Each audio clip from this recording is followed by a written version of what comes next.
Assalamualaikum warahmatullahi wabarakatuh. Perkenalkan, saya Ilona Bella, peserta Latsar CPNS 2023 Angkatan 10 Kelompok 1 untuk Regional Bukit Tinggi Gelombang 3 tahun 2024. Pada kesempatan kali ini saya akan berbagi pengalaman pembelajaran dengan metode blended learning. Jadi, apa saja pembelajaran dengan blended learning itu? Yang pertama, untuk metode e-learning ini ada yang namanya metode sinkronus dan yang kedua yaitu asinkronus. Ada beberapa poin dari metode sinkronus. Yang pertama yaitu prinsip metodenya. Pada pembelajaran sinkronus, pembelajarannya dilakukan secara online melalui media pembelajaran. Yang kedua, metode komunikasinya. Di metode sinkronus, komunikasinya terjalin secara langsung dan terjadi komunikasi dua arah antara guru atau tutor dan peserta didik. Yang ketiga yaitu lokasi, di mana lokasi pembelajaran untuk metode sinkronus ini dapat dilaksanakan dari lokasi yang berbeda. Di sini maksudnya antara guru atau tutor dan peserta didik dapat berada pada lokasi yang tidak sama. Yang keempat yaitu waktunya.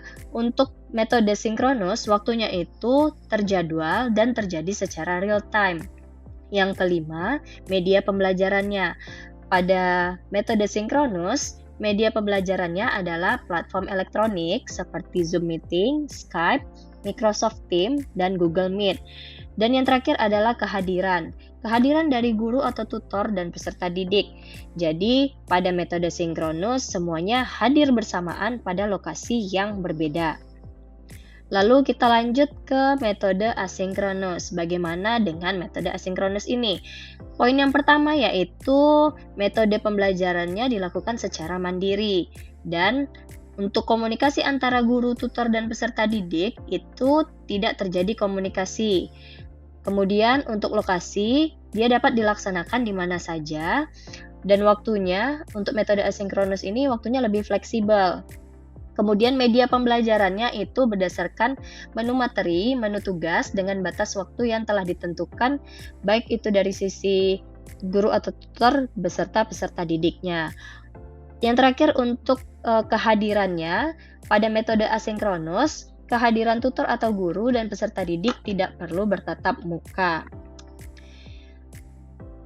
Selanjutnya, contoh pembelajaran dari metode sinkronus ini saya dapatkan saat mengikuti pelatihan dasar CPNS Kemendikbudristek gelombang 3 Angkatan 10 yang difasilitasi oleh PPSDM Kemendagri Bukit Tinggi menggunakan platform Zoom Meeting.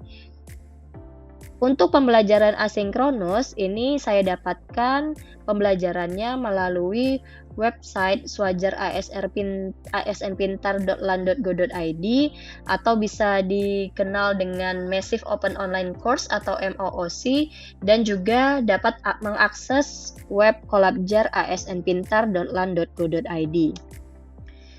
Kita lanjut ke kelebihan dan kekurangan dari metode sinkronus. Kelebihan metode sinkronus yang pertama yaitu lebih komunikatif dan interaktif. Yang kedua, mendapatkan materi secara langsung. Peserta didik mendapatkan materi secara langsung. Dan yang terakhir, peserta didik dapat berdiskusi secara langsung bersama tutor.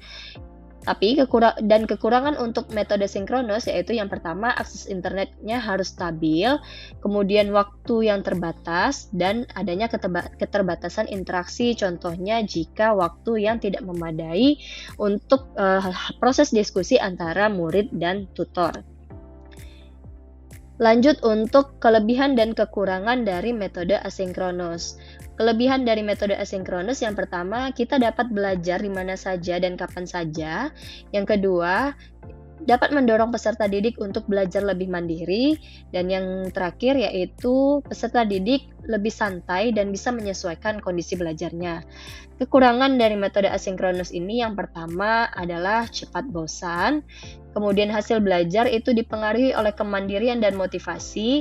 Dan yang terakhir itu adanya keterbatasan tempat untuk bertanya. Adapun kesimpulan dari kedua pembelajaran dengan dua metode tadi, baik itu sinkronus dan asinkronus, yang pertama adalah kedua metode ini menuntut peserta untuk dapat lebih aktif. Yang kedua, kedua metode pembelajaran ini menuntut peserta untuk dapat mengatur dan mempergunakan waktu dengan sebaik mungkin. Dan yang terakhir, kedua metode pembelajaran ini menuntut peserta untuk tetap dapat menguasai materi. Sekian yang dapat saya sampaikan tentang pengalaman belajar dengan metode blended learning. Semoga apa yang telah saya sampaikan dapat bermanfaat untuk kita semua. Assalamualaikum warahmatullahi wabarakatuh.